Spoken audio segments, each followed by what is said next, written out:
Gratitude Power Hour with Shelby. You know those people that just show up and just raw dog life? Makes me want a hot dog real bad. And Jason. Bro, I'm raw dogging life. Fat, drunk, and stupid is no way to go through life, son. A sobriety and mental health podcast that dives into the realm of overcoming substance abuse through the power of willingness, humility, and gratitude. Together, we can thrive and also have a little fun while we're at it. Now, here are your hosts, Shelby and Jason. Welcome back to Gratitude Power Hour. Again, we have no context when it comes to time, so you have no idea what's going on. It just comes out on days. So we're going to change that a little bit. We're trying to get a recording schedule working that works for both of us. So hopefully we can get new episodes out to you. Goal is at every Tuesday. If we can do Mondays, because, Mondays blow. So, we're in one. We're in the middle of a Monday that's blown. But yeah, so we might do Mondays. But, for right now, we're thinking every Tuesday. So that's Therapy the day. expectation. I have therapy tomorrow as well. I have psychiatrist and therapist Double tomorrow. whammy. Yeah. Give me the drugs Yeah. and then give me the convo. Yeah. Give me the analysis of my crazy ass Yes. thoughts. So yeah, make sure you like, subscribe. We've been getting some pretty good listener numbers. And to be honest with you, I don't think either of us came into this with any expectation Zero expectation. other than this is going to be therapeutic for the two of us talking to each other. And there just happens to be a microphone in front of our face. Yep. That's really what this feels like for us. So the fact that people are listening, We've we also love done it. zero marketing because this is anonymous. So Yes. I've told a few people. That's how My this is family. going to go. It's word of mouth and organic. Yeah. So we would really appreciate if you, pass the word on if there's anybody that is in recovery or, on the fence, especially because I think what we want to do kind of moving forward, especially more for me, just based on how early I am in it. I kind of want to talk about how things are affecting me real time. Yeah. I've had an opportunity to talk to, I've gone to the meetings that I normally go to. And ordinarily, if someone comes into an AA meeting and they'll say, is there anyone in here who's at their first AA meeting ever in life? The grammar, oh God, that's a horrible word we've got to come up with another descriptive word for that. The grammar police. Let's just do that. Grammar police. That lives lives in my head. When there's unnecessary words, it stresses me out. But that's fine. I'll work through that in therapy. But Add it to the list, right? add it to the list. Should we do you really want to focus on this? Yeah, I do. Okay. I do. It's my internal monologue that needs to shut up. No, but yeah, is this your first AA meeting ever in life? I think I like maybe how that's structured a little bit better. There's some redundant words that don't make sense, but very infrequently do people raise their hands. And when they do, whoever's chairing the meeting will say, does anyone want to volunteer to do a first step meeting? Which if you've not been to an AA meeting before, first step meeting is, you would think it would be a little awkward, and it is only like when you're getting up in the middle of the meeting, you're at, and walking to the back room or going upstairs, like if you're at the one that you go to with me, Yeah. Okay. and you go into the room, and then some people who have longer sobriety sit down, they tell their stories. Mm-hmm. And then the person who's at their first meeting tells theirs. And it's obviously that part is really hard, but you would think it would be more awkward, but actually they seem so relieved because you're like, oh my God, I can literally just dump this out. Just put this all on the table. And these people, no one in this room is judging me. No one knows me. All they know is I need help, and they are going to try their best to help me. Mm-hmm. So I actually asked someone at the meeting when they were walking by, I said, hey, I'm just curious. I'm not trying to go up there, but how long into sobriety do you have to be to kind of be a person who it makes sense to volunteer to be a part of one? He's like, come on, let's go. Oh, And I went up awesome. there and he actually said like, he had me go first or earlier. And then when it circled around to him, he had said, this is Jason's first time sitting in on a first step meeting. And he didn't know if he belonged here just because he's early in sobriety. But we think that because he is so early in sobriety, but he's working a strong program, you'd be able to relate to him more because Be you're not that ideal. far apart Right. in terms of time. So I was like, hell yeah, dude. I mean, I'll volunteer all the time now. I thought it was so That's cool. great, It Jason. was so cool. And you could just see, like, I know firsthand because I've spent a lot of the last, you know what? I wouldn't say not the last like 2 months, but the early sobriety, like the first 30 days, the first 60 days, like when someone has, let's call it posture that's not beaming with confidence. Yeah, uncomfortable Just kind of body like language, hunched over, just looks uncomfortable. crossing your arms, like Yeah. fidgeting with your Yeah. hands. Yeah, what I'm doing right now. But I wasn't necessarily like that in groups. That was my posture like solo because you're not as weighed down anymore. Like at least for me, because I at that point had gone to rehab. I'd learned some skills. I've been going to meetings regularly. I'm starting to kind of feel a little bit better about my recovery.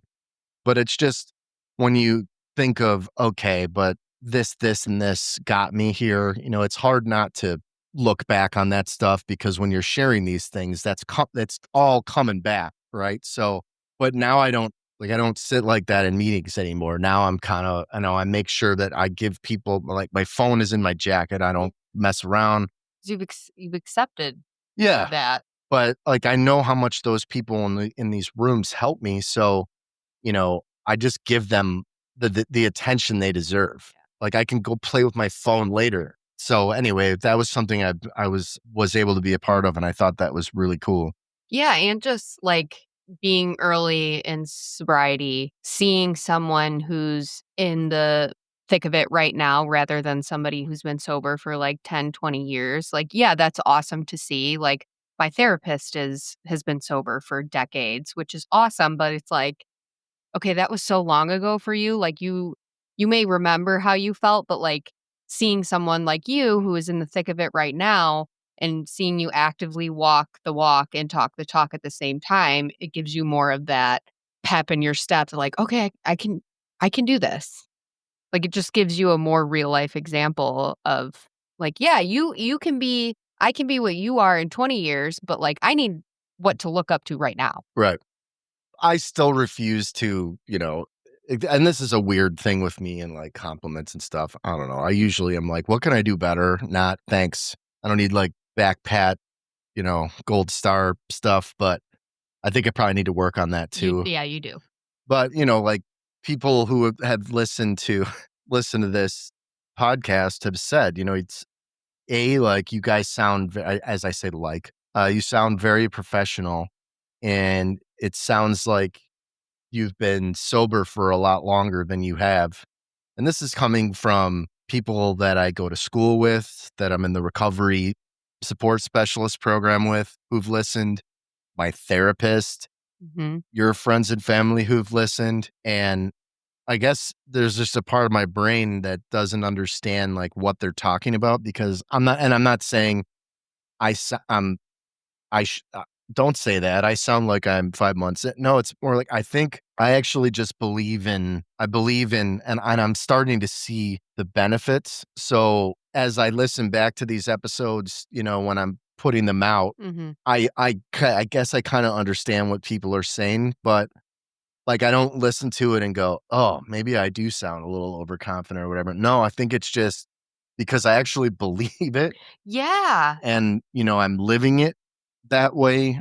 It's so interesting that you feel that way because I like you you love to get up and speak in front of people. Like that's just one of your strengths.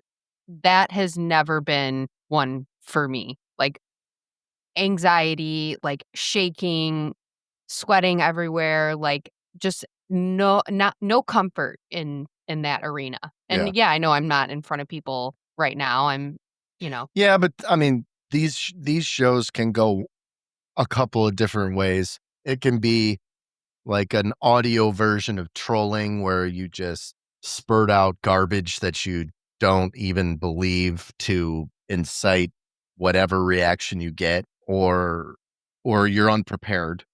yeah, That's a lot of early podcasts fail because they don't prepare. I think the reason we sound how we sound is because we've seen benefits yeah, of sobriety and the recovery process and what a good what a strong support system can do.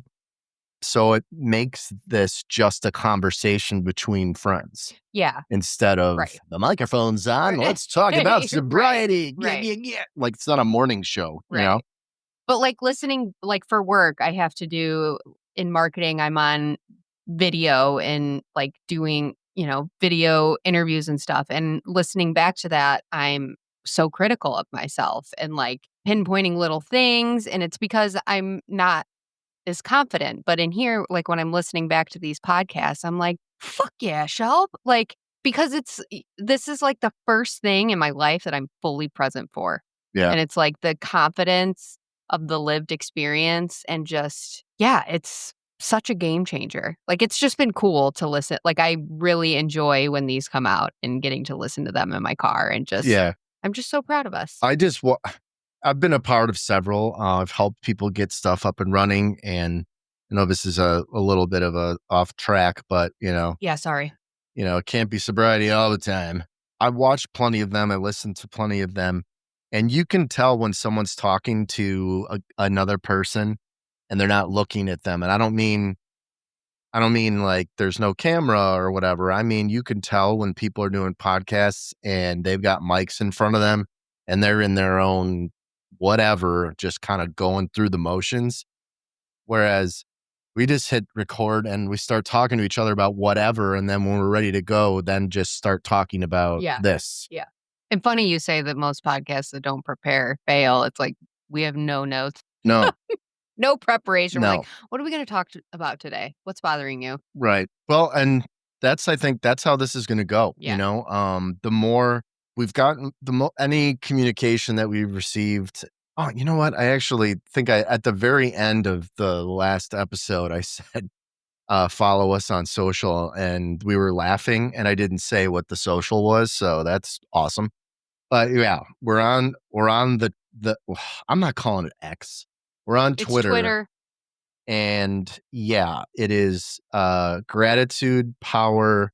Unfortunately, there were too many letters, HR. So we're HR. Yeah, Not so to be confused with human so we're resources. really grateful about human resources. But if anyone were to look at, I mean, if you're listening, you've seen what our little graphic is for the show. A brain with muscles is not exactly your human resources typical. Nor if you've listened to this, is, we don't have HR, clearly. Yeah, except this. I mean, this is nothing. I've been a part of some shows where I think I would be canceled. I don't know if I want to know. Actually, I don't know if I'd be canceled, but people that were on the show would be canceled. We launched that show right when the Me Too thing was happening. Oh God. Okay. Say less, Jason. But no, actually, we were so hard on the morons, just horrible shit. Like, I mean, I just remember we would talk to each other and we would send texts to each other, and we started to kind of almost do this game where it would just be the celebrity's name, and then it was up to you to guess if they died or if they were Me Too'd. Oh wow. Okay. Because I for mean- whatever reason, because during COVID people were dying, so then that's kind of what. Yeah. But Okay. yeah, died or Me Too. Anyway, back on track. That was a weird tangent. Yeah. It's all right. But We check in. yeah, let's do check-ins. I've been rambling a lot, so you go first. Okay.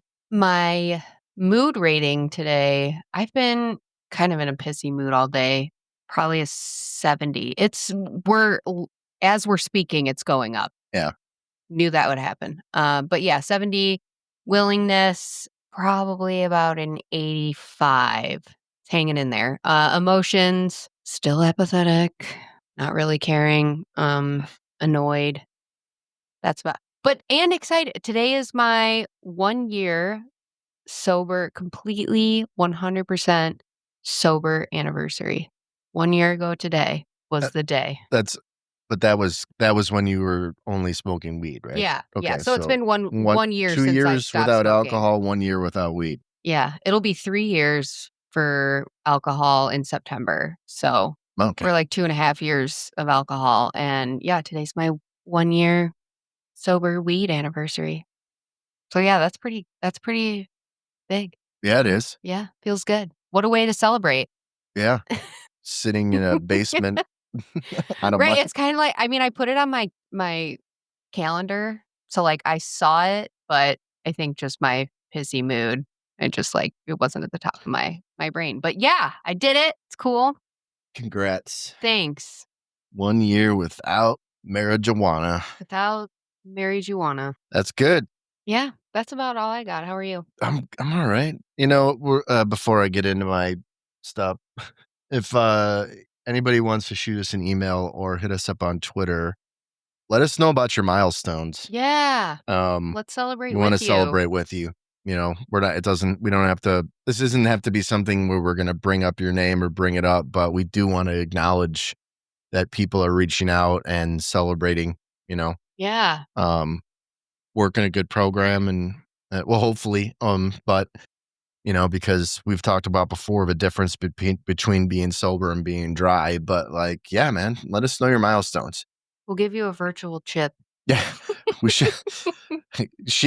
Well, hey, we're gonna add something to your to-do list, my graphic to-do list. My check-in. I don't know. My mood's been a little bit weird lately. It's kind of. I think I'm just bored. Yeah. I think I'm just bored. So like, I don't feel down or anxious or depressed or anything. But I think I threw myself like a mini pity party of like, look where you are now. But then. I mean, I don't really let that stuff do anything to me anymore. That's like, I almost live with like a thought reframing filter, like in my brain. So turn it around. Like, no. Look where you were 5 months ago. And then look where I always kind of use that. I don't know if that one's going to get old, but like it's working for now. So I'd say probably like an 80. Willingness, is still pretty strong. Regardless of how I feel, I generally still feel motivated. Which is good. Yeah, that's really good. Whether it's That's how I half feel the battle. physically or mentally, like I do still feel motivated to get whatever I have to do done. And, I'm noticing, and this is something that I want to bring up in therapy, but I'm noticing that like I'm starting to have ambitions. And I don't know, I just want to ask a professional, do people when they start feeling better early in sobriety start to have all these like ideas about stuff that they want to do and kind of put the cart before the horse, like, Yeah.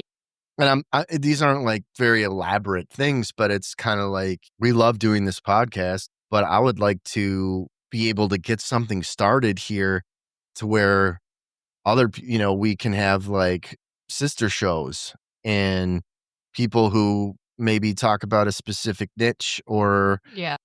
if it's a specific drug or if it's not dual diagnosis, like whatever, but like, almost like a network of shows where we all kind of feed into each other content wise, audience wise. And if it's something that maybe you and I don't experience normally, maybe that's something that said other show addresses. And we could say, hey, here's a topic. We're going through this. So, it's not like I'm thinking of these grandiose things. It's just, I kind of like want to do all these things because I feel better and my brain is working, but it's almost like maybe you should The dial fact it that down. you're even having the hesitation and you're aware, like the awareness of maybe I'm putting the cart before the horse, like that's shows you that you're not. But yeah, your brain is, you're allowing yourself to dream and allowing that part of your brain to flow and have ideas that was dormant for a while. Yeah. So plain roll with it. Or even this stuff that I would come up with was like madness. What am Are you manic? Yeah, I don't think this is going to work. Yeah. So willingness is good. if I had to give it a number, I'd say it's generally like hasn't You like dipped. high 90s. It hasn't dipped out of the 90s Yeah. in a while, but only because when I'm not is when things don't work and when I start to spin. It's a good thing to know about yourself. I almost And you're working a very strong program. have like a weird discipline now though, where it's kind of like, all right, reflect on the day, but don't critique your day is like something I do. Here's what I wanted to get done. Here's, what I was able to get done. Normally I'd be like, you lazy piece of shit. Right. You You're know? looking at the to-do list. Yeah. Ta-da. So, I just do little things. And I actually brought this up in a meeting last week, I think, because a lot of times, obviously the name of the show is Gratitude Power Hour. Gratitude comes up at pretty much every AA meeting. And people actually have like really good shares where they kind of say like, I don't know that I've ever really understood like what gratitude should look like. Mhm. And that is completely fair So because fair. you could be so grateful for something, but maybe it's not taking it for granted. You just don't realize that you need to take the time to understand that you're grateful for something and why you're grateful for something. Yes. It's like But- in program when they, like, I would just, like, I'm grateful for my health. I'm grateful for my family. It's like, okay, what about your family? What does it bring to your life? How does it make you feel? It's like elaborate on the specifics of like, okay, I'm grateful for the time in the morning that I sit and drink my cup of coffee. Okay, why? Because the coffee tastes really good and it makes me feel safe and in the comfort of my own comfy chair, and it's like my start to the day. Like, be intentional Right. with when you think about gratitude, and you'll start looking at all the things that maybe you took for granted if you start looking at it with a more wide lens rather than that singularity. Yeah. I got some people stirring in their chair, some of the long time people when I said this, but I said, because I've in inpatient programs, outpatient programs, in AA, work on your gratitude list before you go to sleep. Then some people throw in the wrinkle like you can't have repeats. And I find a big flaw in that Yeah. because What do you mean you can't have repeats? well, no, because our brains, we are absolutely insane. And Fact. we are absolutely insane. And you should not get stressed out because you can't come up with a new thing you're grateful for. I feel like you're asking someone who is trying to understand if they're grateful for something and then why they're grateful for something. And if they're not, is it something they need to concern themselves with? Or is it something that they need to learn to be grateful for? Like, Yeah. there's layers to it. But I always said, okay, well, whatever. I would always have repeats because you should, because if something I'm grateful for this today, like, you hope it sticks around. But I said, like, what I've been doing lately, is I put down the things that I'm not grateful for. That's interesting. And I Expand on think they that. all looked at me saying, kind of thinking, oh, that's not good. Cause now What is you're this like dude thinking doing? about bad stuff. And it said, no, I'm doing it with the intent of trying to reframe it immediately. All right, you know what? This is something that annoyed me today. And I'm not saying I need to be grateful for absolutely everything, but that I would prefer it be neutral. Yeah. Yeah, I'm neutral. Like this has zero effect on me one way or the other. So I can just let that go. I So, like that. it's kind of like if I'll think of something and God, that really annoyed the shit out of me today. Why did it? What was that all about? Then I'll kind of think of it. I'm like, oh God, that's dumb. And then I kind of usually laugh it off, like whatever. It's not like anything dire's been happening recently, but it will eventually. So, I need to be prepared. So I'm kind of trying to I like that. work through it while it's not hard. It's not like Mhm. some taxing thing. So yeah, I'll just kind of reframe it. And then if it's something that I'm still not grateful for, generally that means why are you thinking about it at all? That's at Yeah. least how I've been approaching it. There's no sense in wasting any more energy Mhm. on this thought. If it comes up again, we address it again. If not, get it out. get it out of there, and then I don't think about it anymore. Yes, I still appreciate the things that I am grateful for, and I still do thank people for it, or I'm filled with like gratitude and I know that I am. It's just that I can't, I feel like I set myself up for failure if I'm walking around and all I'm doing is I'm grateful for this and I'm grateful for this and I'm grateful for this.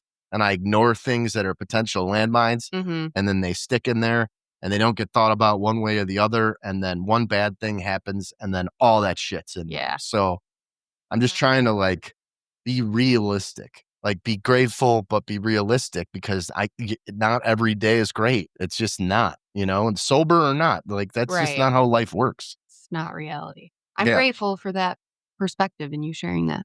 Thank you. Yeah. No, I mean, I don't know. I'm not saying I'm going to do that all the time, but it's been working for me It's something to think about. because Think about that, guys. because I sleep better after I do that because it's kind of like, all right, well, I don't think I really need to spend any more energy on this. Yeah. Next. And if there's nothing else, all right, Let's ride. let's go to bed. Yeah. It's time to sleep. That's just amazing. Like, Yeah. because that's not how I've lived No. for 20 years, Oh, probably longer, the sleeping thing. love good sleep. Yeah. Grateful So for that. I don't want to say it's amazing sleep, but it's Way better than what you were getting. yeah, for an extended period of time.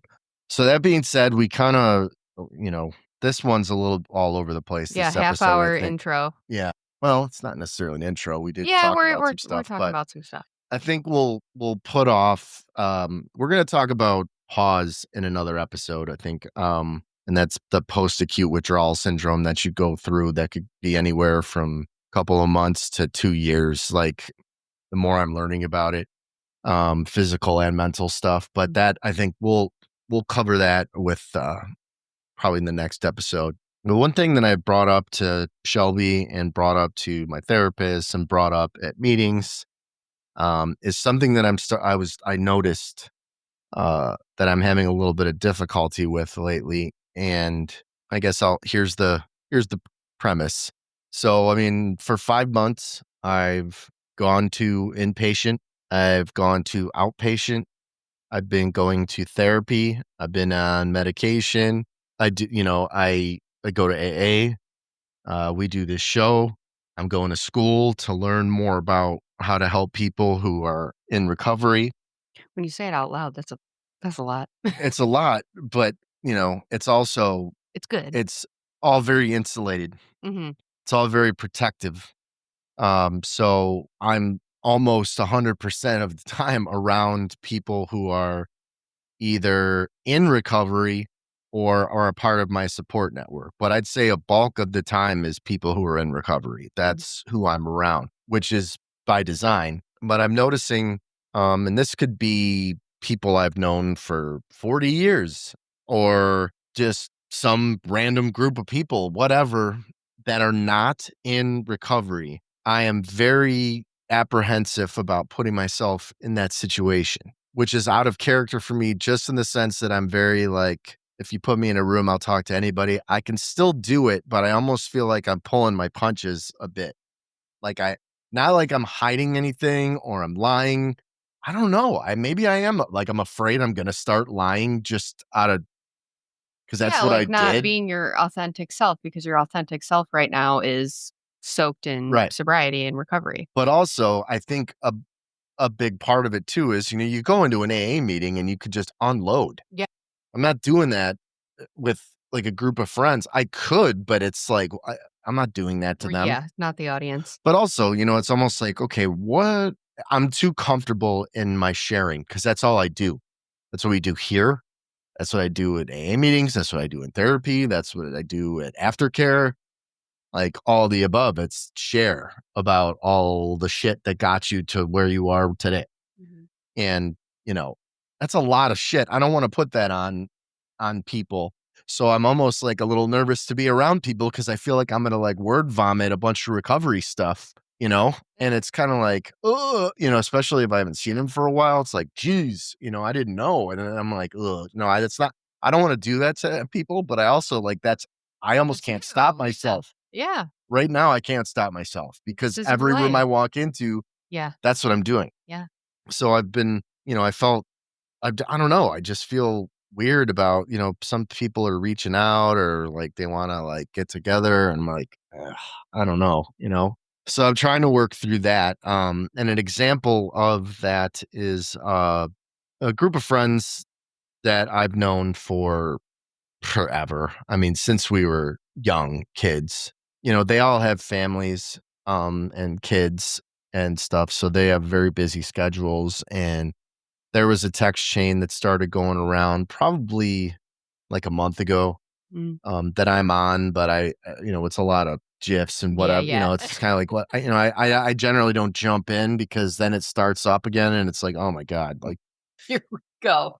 yeah, this is another 45 minutes of the same stuff back and forth. But they were talking about getting together and, they were picking a place and then kind of, I haven't had a chance to talk to these people about everything that's going on. I think some of them kind of have an idea.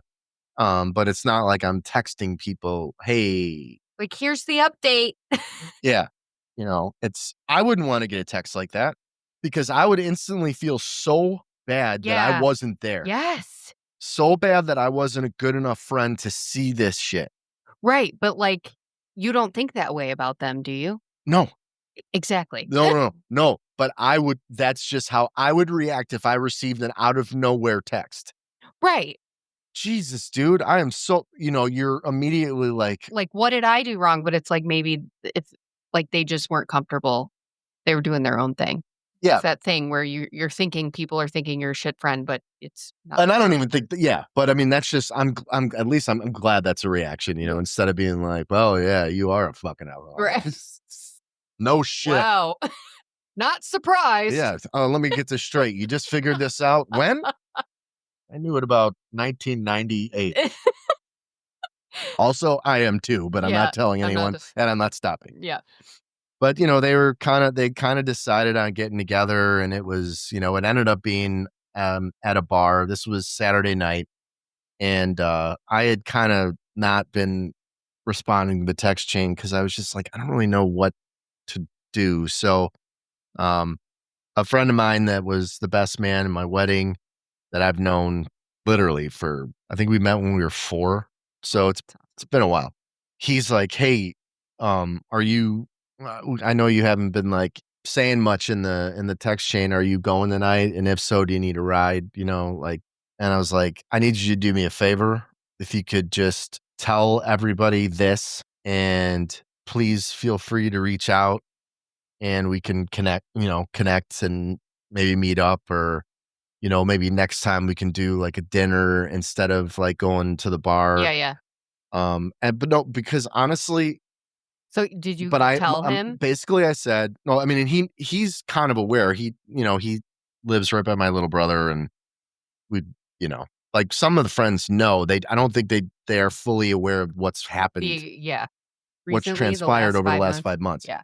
So I basically just said, I'm 5 months into sobriety. I've been to like 160 AA meetings. Things are going pretty well. I'm feeling pretty healthy. I'm gonna be honest, like I do not think being around a bunch of you guys drinking Yeah. is like a good idea. And then I did say though, and I'm like, and you could tell everybody this, I said, I have zero, like less than zero desire to drink. I don't want it. I see no reason. I don't miss it. I don't want it. All I can think about is what it's done to me. Mm-hmm. That's its own conversation. Yeah. But I said, to be honest, though, I do think it would be a little bit triggering because if people are turning into knuckleheads, then I've got to like sit there and navigate that. Yeah. And be like, like, I don't even want to be here. And I don't want to think that. Right. No. We haven't seen each other for like a Right. year. Yeah, like you wanna I don't want to be here. I don't want to have that vibe. That's a very much not in the moment situation. You're Yeah. just gonna have to be navigating so many things in your head, so many triggers, Right. so many. And you know how they say, like, if you why aren't you drinking? make sure you have, when you're in sobriety, make sure you have a way out kind of thing. Yeah. Well, I can't drive. Right. So, hey, can you, I've got to, sorry guys, you're triggering me. I'm going to take an Uber. Like, what the, if someone said that, I mean, oh my God, I would probably be like, oh dude, Yeah, well, Are you okay? I know I understand. I understand trigger. But if someone had said that a couple of years ago, I'd be like, trigger. Oh my God. Damn millennial. I'd be like, I'm Hey, your easy with age. that No, yeah, shit. I'm your age. We're not millennials. Yeah. Um, Well, that's awesome that yeah, you handled it that way. How did you feel I after actually feel you really good about it. I was Good. telling my You dad today, should. and I'll tell my therapist tomorrow that like I didn't have so after I sent that text and he's like, okay, he's like, no problem.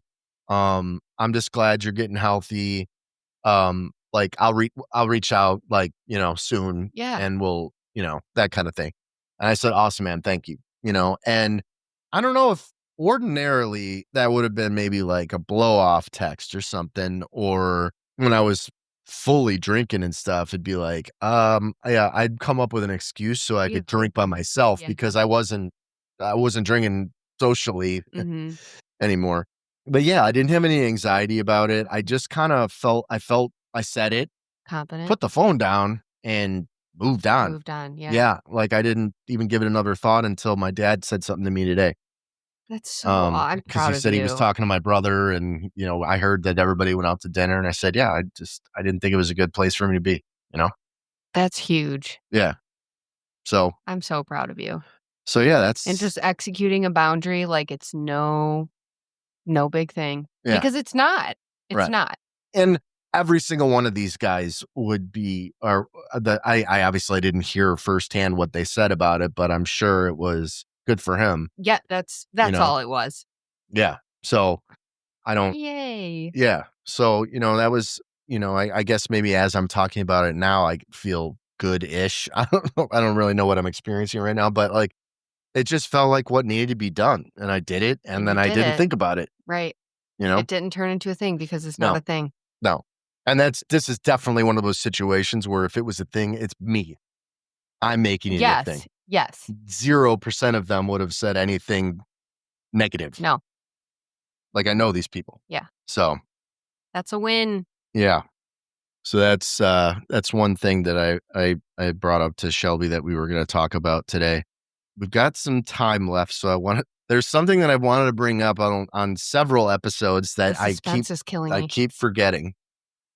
I've been telling Shelby I have a secret, and I think she thinks it's going to be like something bad, but I mean maybe it is bad, but Let me be the judge. Everyone, okay. So drum roll. Shelby knows that not too long ago, I purchased myself a coffee maker. It's one of those. It's very nice. It's not a Keurig. To be honest, there are Keurigs at pretty much all the doctor's offices I go to, and I don't like them because they're slow. Like it's like what's happening? It's supposed to be fast. Like it's making noises. It needs more water. Like this is annoying.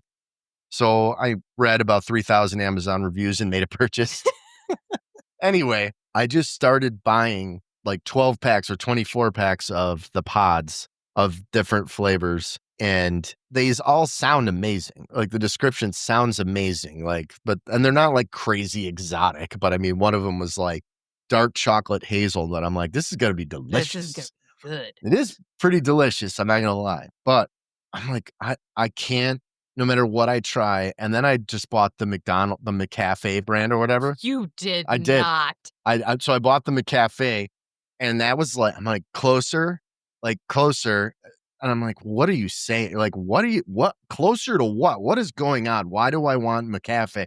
I don't even drink McDonald's coffee. I have no idea. So I buy some other stuff. Like I'm reading reviews, and I'm like, all right, there's something really weird. So I'm trying to figure it out, and then I get up and I go to a Saturday morning meeting. Amy. And, I pour the cup of coffee, put in the like the French vanilla coffee mate and like 2 sugars. And I take a sip and I'm like, oh my God, this is what happened to me because of rehab and outpatient and AA meetings every day for 5 months, sometimes more than one. I am addicted to AA coffee. I shit. I'm like, It's Folgers. damn it, Jason. it is Folgers. I was like, no way. No way. You have a cross addiction AA coffee. Like, and this is notoriously people who go to meetings, but generally the ones who don't go like to a lot of meetings, apparently. They'll always say, you see it in movies and TV shows, who knows how real it is. But I mean, generally you go somewhere and then maybe if you're a coffee snob and someone fires up some Folgers, you're going to be like, this is going to suck before you have any, But the people who go there are like more than happy to have multiple cups while they're there. No one makes a face. No one says a word. Everyone's happy with their mediocre Folgers coffee with the coffee. The coffee mate It's is the coffee key. mate that you're addicted to. I am, if you've seen outside, I've got 2 of the huge pumps. I've now set up an AA coffee station right outside my room. Oh my God. That is not what I was expecting. No. At all. No, but I brought this up at a meeting and people were crying, laughing.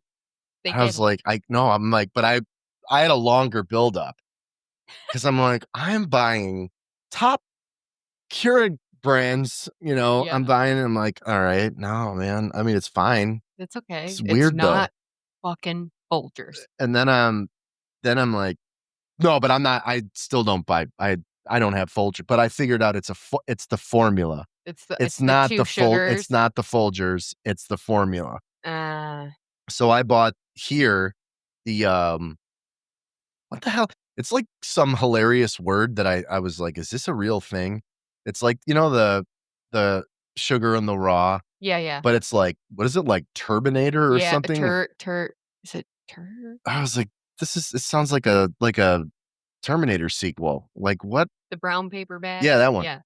So I bought those and they're good, but they're not the garbagey like super granular, like soft crap, God. like sugar that is. You're a man obsessed. It's so bad. So finally I'm like, all right, because I'm like, my calcium's probably like non-existent outside of my multivitamin because, I'm drinking Coffee Mate. Non-dairy. I don't think there's no way there's nutrients in that thing. It's just chemicals. It's so delicious. Yeah, that's one thing I won't bend on. Yeah, but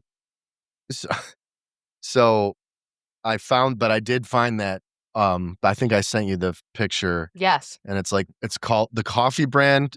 Oh my God, I'm going to tweet at them from our handle. Please do. And be like, please listen to the segment.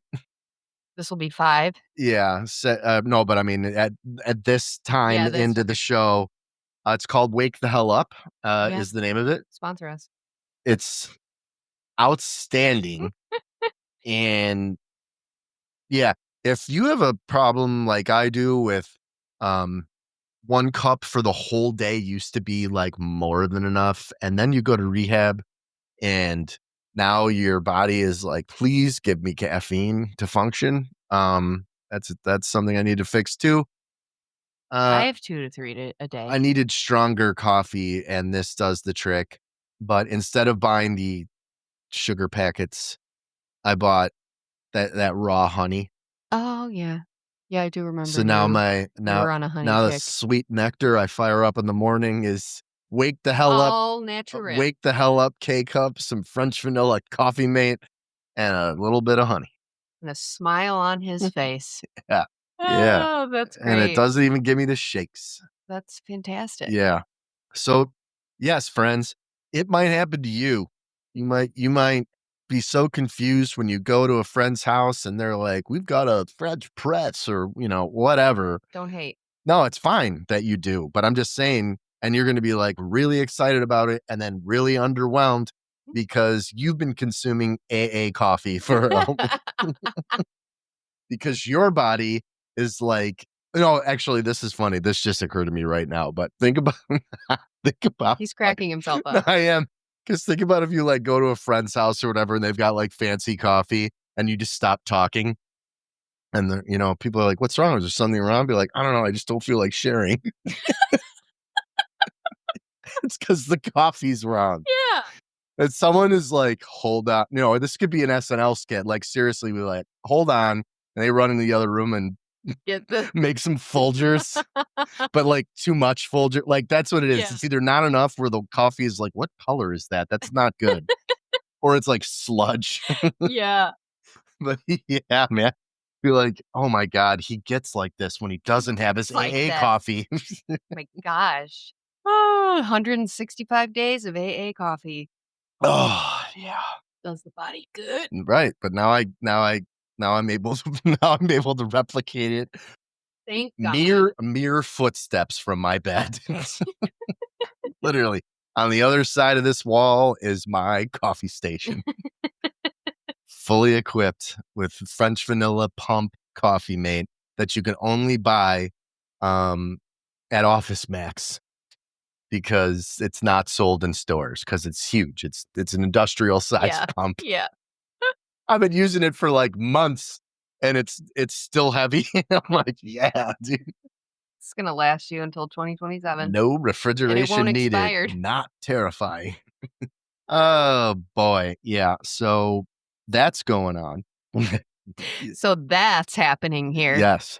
This is something that's occurring in my life because I want to be open and honest and share I don't know. Thank you for sharing. My nose just started running. Maybe it's like it needs Folgers. Well, you're talking, yeah, now you're having withdrawals. I'm not Yeah. having 8 p.m. Folgers. So yeah, I don't know if we have any other serious comments. Yeah, anything else about talking to non-sober people? Yeah. So I can bring a lot to the table. okay. No, we've got what can I say in 6 minutes? no, we can go over 6 minutes. We some of our episodes have been below an hour. They have. So you know what? You owe us like 10 minutes. Yeah. Yeah, no, I think it's how I summed it up. Like I'm actually trying to work through this while we were talking. Yeah. That's why I didn't other than bringing it up in therapy. And it doesn't even feel like a choice thing. It's not like I don't want to be around people. It's more like I think I'm so used to what the dynamic is Yeah. Mm-hmm. that I don't. What do you do? Like you walk into a room full of people who aren't in recovery, and I'm not even talking about their drinking. I just mean like my communication style is so with that audience.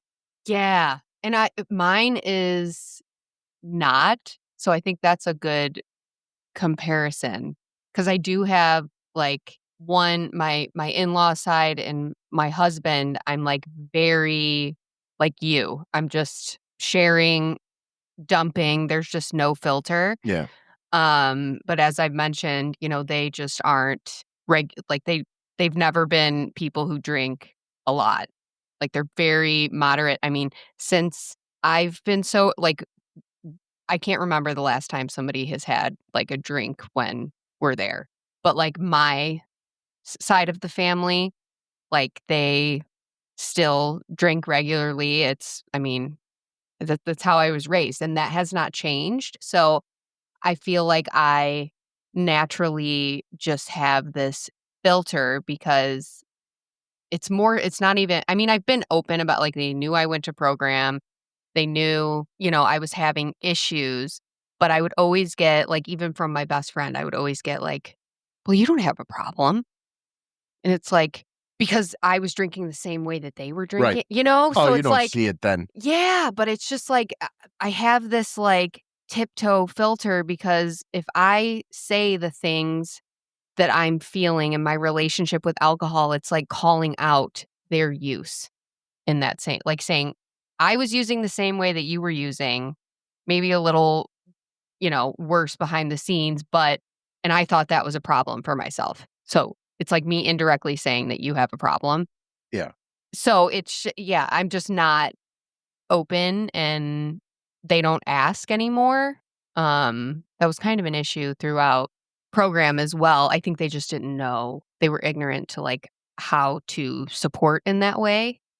But I also didn't tell them. But you don't. That's when you're actually learning how to answer that question. Yes. Because we could be told all day long in programs, here's what you should. They don't tell you what to say, but it's more like guidelines of when you're setting a boundary, explain that, what I need most from you is support and honesty and respect my boundaries. Mm-hmm. Yes, if you've been through treatment, you can take that ball and run with it. If you said that to me, I'd be like, okay, got it. Like, but what is there something that I'm doing that is causing a problem? Like, is there something I'm doing that's triggering? Like, like Right. we know people who are completely oblivious to it, but that's not a shot. That's not like a negative. It's more No. like, no, the fact that they're asking means they don't know and they don't understand and they don't want to do something to make it worse. Right. Exactly. Exactly. And that it bothered me at first, but now I do understand. And there have been conversations because in program, you're learning Dear Man Yeah. and how to communicate boundaries with people. And so those conversations were had and it was received well. And yeah, now it's just not a thing. Like we don't really talk about my recovery now because I don't think they just more think of it as like she just doesn't drink or smoke anymore. Yeah. It's like not the whole shebang, which is fine. I'm okay with that now because I've accepted. It's like that thing where like it's not like you feel superior to other people. I just know that I have my capacity and emotional intelligence for this stuff is I just know a lot more about it and Right. people don't know. And it's not that it's not intentional. Right. It's like how would they know? So it's like part of me was like, do I keep pushing and sharing more with the hope that like they'll be interested, but it's just there's not the skills of being able to set aside the defensiveness of their own use than it is, Yeah. to like support me. It's more like, oh, she feels this way. Like, what does she think about my, Yeah. Well, I mean, think about when people, for whatever reason, you come to the conclusion of, I should probably drink less or I should smoke less or, I'm getting older or I have kids. So now the partying's over, normal people who can make that adult decision the time that it's appropriate. But a lot of times, and there's honest to God, there's nothing wrong with this. I would not shame anyone for just being the dry, like just stop drinking. Yeah. But they also might not have the head case stuff. Mm-hmm. It might literally just be, man, I'm just partying too much, Yeah. But when you mention that, it's not coming from like a superior place or condescending or anything like Yeah. that. Not at But all. they will, unless you've been in treatment for anything, just even if it's not substance, just mental health, where you're trying to grow as a person and to be able to cope with certain things better and healthier and just be a better person. I don't think everyone immediately jumps to the conclusion that if someone has decided to get sober, they're also working on Mm-hmm. themselves and their thinking. Yeah. It's just maybe a health thing or a financial thing Right. or whatever. Yes, it is those things. And some people can do that and just stop drinking. Yeah. But I think also those people don't have the thinking problems that we do. Yeah. They don't That's have yes, people have anxiety. Yes, people get depressed. Yes, people go through a myriad of emotions, right? But, some people don't have it to the point where it doesn't shut off. And the only way to shut it off is by using a substance. And if you don't do it, you spin into some bad place where people are like, I think there's something wrong with Jason. Like, what's up? Because he's not his normal self. Thank God I don't feel that pressure. I thought I was gonna. And you see me, everyone in our group sees me, like I love to joke around and stuff like that, but I don't need to be on stage. I don't need to be that guy. If that role is what I need to be at that time, I'll do it. But it's not like something I like need to be. I don't know. I just find this topic very interesting because they're not doing anything. Like the other people aren't doing anything. So it's not like I'm, you know what I mean? They're not the people who aren't in recovery that we're talking about, or, maybe they may not drink a lot, but they're not in tune with the stuff that we're talking about. Mm-hmm. And I'm hoping that some people like your family members who don't have issues at all or whatever, but you know what I mean? They're listening to this because they want to support you, but are understanding that we're like, most of the stuff we talk about has nothing to do with alcohol or drugs. Yeah. No, not at all. That's the addiction piece. Mm-hmm. The rest of it is the madness that we have going on in our heads on a daily basis and how to survive and thrive if at all possible, right? Like, Right. And substances were making those symptoms and Yeah. everything completely unmanageable. or like, it's I've heard just because it's a sports related term that I've been hearing lately because like free agency is coming up in football. I know, but I mean, Boring. but like teams that aren't in a good financial situation because they keep kicking the can down the road. Like they have a salary cap problem, but kick the can down the road, right? Like we'll take care of it in 2026. We'll take care of it in 2027. Eventually it catches up to you. It's kind of like um, us with dealing with thoughts, dealing with stuff Yep. that's weighing on us. I don't want to think about this right now. I'll think about it later. And then you never do. And then it's an eruption of epic proportions. Mhm. Yeah. It's a complete meltdown. Yeah. So it's stuff like that where you've got to, I'm not going to lie, this is hard. Like recovery is hard. And I'm not even talking about like, I don't think about drinking. I think the quitting the substances is the easiest part Yeah. for me personally. Well, like, it requires the least amount of work. Yes. That is Removing your substance requires the least amount of work. yes. It does cause a significant amount of fear Yeah. up front because you're like, well, I mean, we did an episode about filling the void, but I mean, like just physically withdrawing, like all that stuff. I think this will go away with time. And I think I'll eventually be in social situations and stuff. Like, I don't fear it. It's enough that it's been in my head, Yeah. Seems like an appropriate time for this stuff to come up. Yeah. You're closing in on half a year. Yeah. That's crazy. Yeah, half a year. Almost. Yeah, that'll be in, we do math, like 15 days. 2 weeks. That's cool. 15 days. So, yeah. All right. We've been all over the place today, but Yeah, this I'm gonna was be honest with you. sporadic.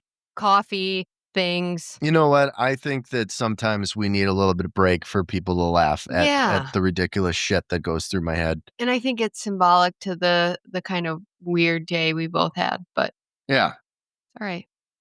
Happy 1 year to me. Yes. Congratulations on your 1 year. That is outstanding. That is a big milestone.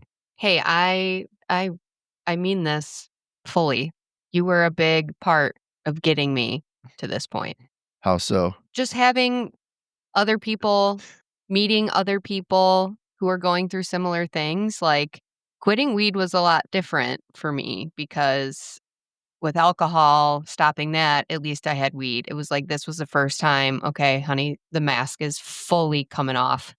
And going right into program a couple weeks later and meeting you and all the people, I found a community of people. And if I didn't have that, I don't think the journey wouldn't have been this rewarding. I think it would have been a more bumpy ride for me, maybe a lapse or a relapse. But like in those moments where I'm having a tough day or thoughts come in, it's like I have so many people, well, 6 people who get it. And it's like, even just knowing, like I don't even have to text you. I know I can text you or call you at any time, but just knowing that I have that community and that support, I don't need it. See, and I think you work such a different program. Yeah, I don't even know if I would call it a program, but you know what? I honestly, I think that's how I'm going to refer to it, whether you are I think that going to AA or not, like, because it just feels what it should be called. What I mean by that is like you actually, I mean, you stopped before you came to program. Yeah.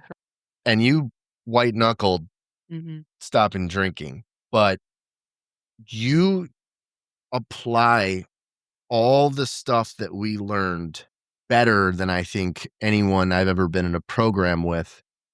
See, I would never call AA a crutch, but it's been such a big help to me because sometimes I get irritated at the skills Mm-hmm. because I'm like, you know what? I can't just spur of the moment, fire off a skill. Like, it doesn't work that way for me, until I started practicing them, but I couldn't do that for anything before I was sober. Right. Like, there's no way. Like, you can't retain information. You're like, Yeah, your brain's like, not today. yeah. So, but you utilize those skills on a daily basis, whether you're in it or not, like whether you're feeling like crap or not. Yeah. I'm not saying that. I just don't know anybody who does that, who uses them as often as you do. It's almost become like a part of your lifestyle. Yeah. It's Yeah, like it a has. part of Thank your you. identity. Yeah. But I mean, it's it's commendable. Like, it's because you don't go to meetings and stuff like that, but you don't have to. And you've created a good support system with your family too, and your husband and his family, and by being completely upfront and honest at your comfort level, though. You're not like dumping Yeah. like a binder on them, like, you know what I mean? Like, hey, here's my color-coded notes. But you're able to articulate that stuff to them Yeah. when it's needed and necessary to explain to people who aren't in programs. But you took everything that you learned, that we all learned there, and quickly applied it. It's almost to the point where you started to manage your life by using those skills, and the substance was just kind of like an afterthought, Yes. because Yeah, it's almost like the substance is, and some of the mental health stuff obviously was like why I went into program, but right. it was like, But I'm here for all this mental all stuff. that shit's exacerbated Yeah. by abusing a substance. Yeah. I mean, and people may joke around and stuff, and that's one thing. Like, when we talk about pause, we'll get into more of the pleasure unwoven stuff like that. Maybe this might be a nerdy episode coming up, but I'm telling you, people, it is real. Yeah. It is real, and it is scary, and I'm just so happy to be like on the other side, hopefully, but yeah, because I mean, we see in our own group people's deficiencies in utilizing the skills, because they're too easy to forget.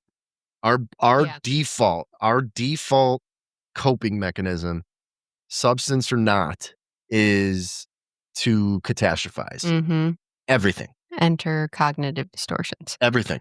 Yeah. Everything is made to be way more than it is. Yeah. This is going to Good ruin or my bad. life. Yeah. Yeah.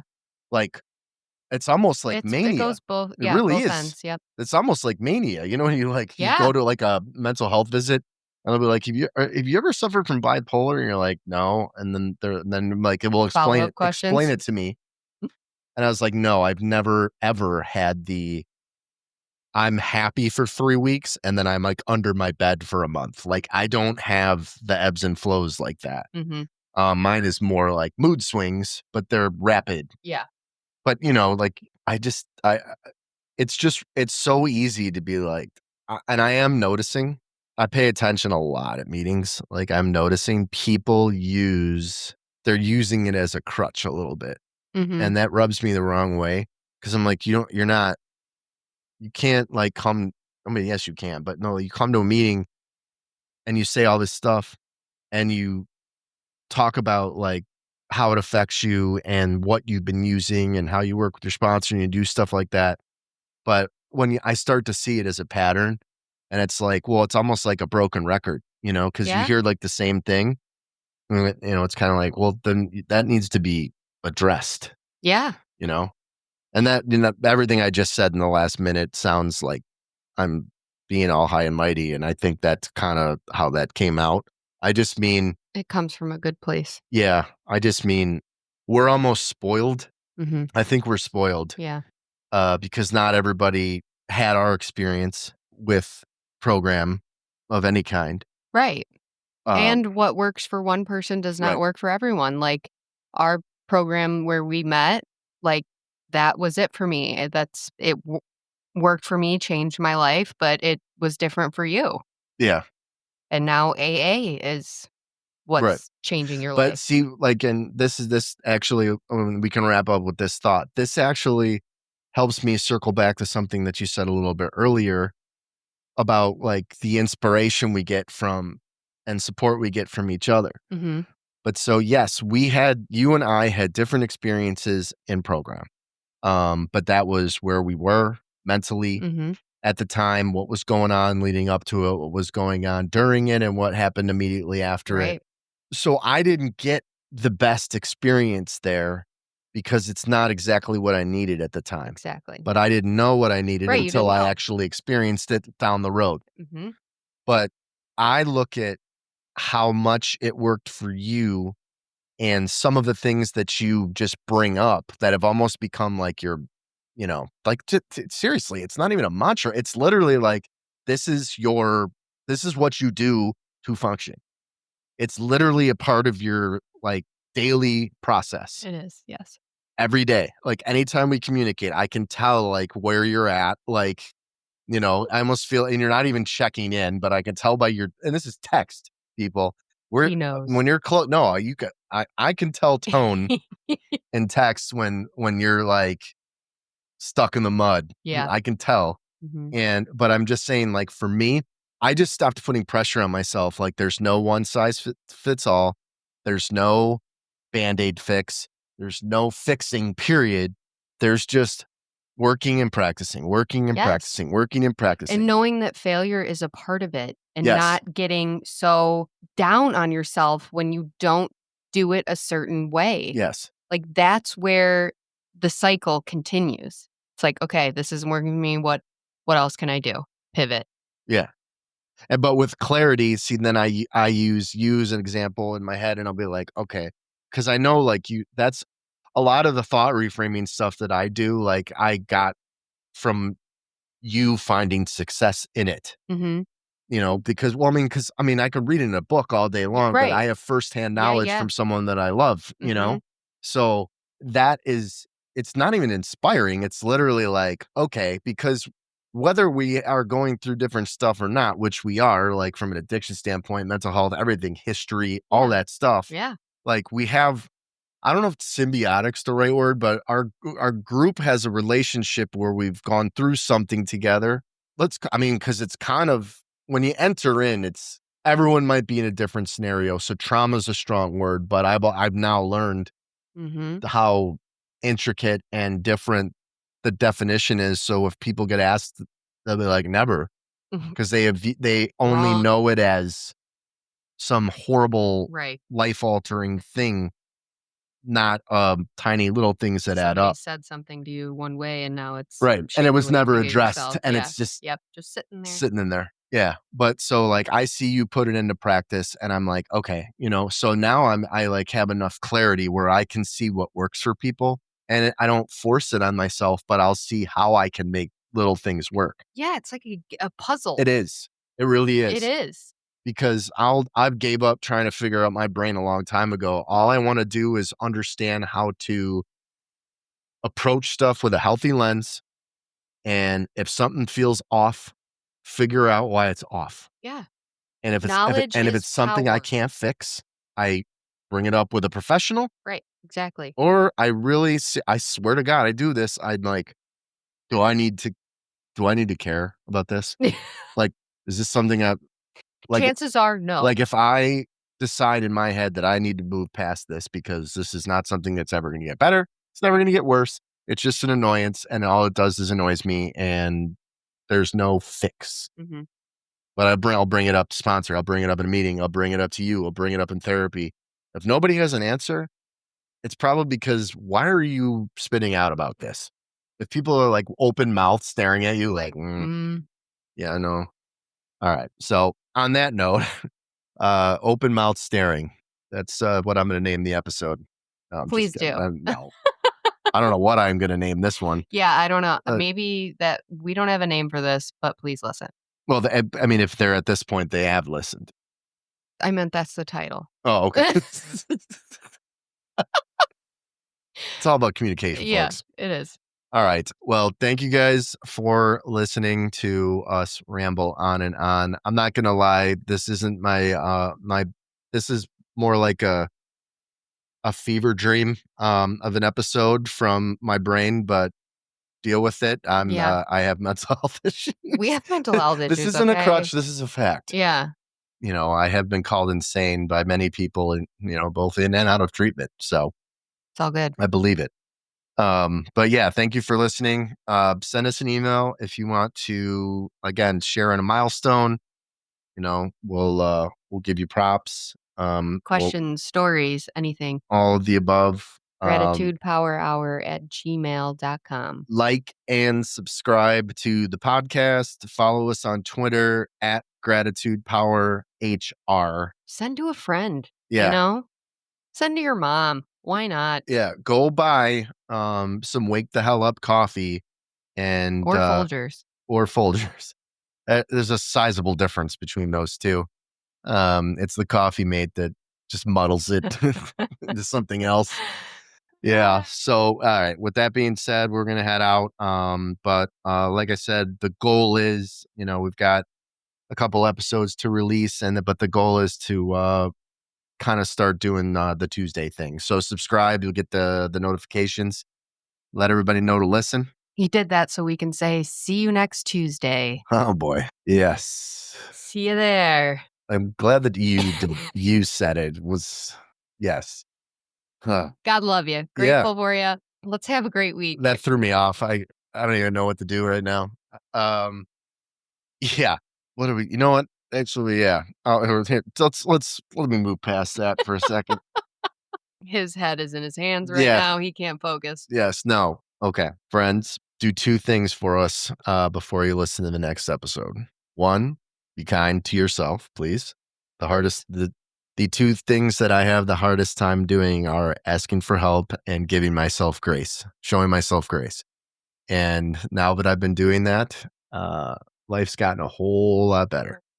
So be kind to yourself, be kind to others, be grateful, be honest, be open, be willing, be humble.